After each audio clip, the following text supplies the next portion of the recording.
and not violate the Establishment Clause. Now, the first case you looked at, Wisconsin versus Yoder, let's take a little bit of a look at. The issue here was, should all children be forced to attend public schools even if the parents have religious objections? And this all stemmed from a case in which the Amish, who rejected sending their kids to school after the 8th grade, were charged with violating Wisconsin's law about compulsory school attendance until the age of 16. And so they sued and said that this violated their freedom of religion.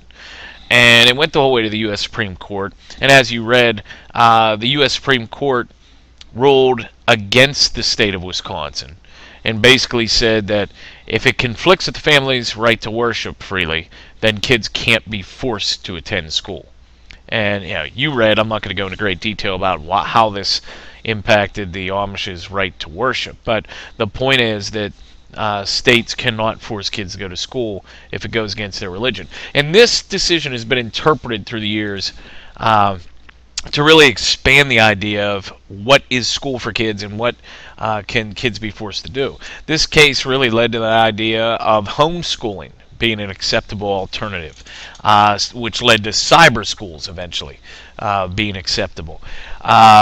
It even impacts kids that choose to attend a public school by allowing them to opt out of specific curriculum.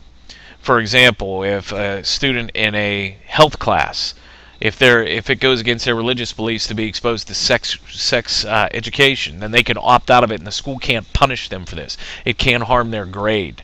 If a student doesn't want to be exposed to the idea of evolution in a science class, then the school has to come up with some alternative curriculum, and again, can't punish them. So Wisconsin versus Yoder is a pretty important case in terms of freedom of religion, in terms of schools, certainly. And the next case you're going to look at kind of continues along that theme. You're going to take a look at the case Lee versus Wiseman, which deals with school prayer. And then we'll come back and I'll have another VODCAST kind of detailing that case here in a few steps.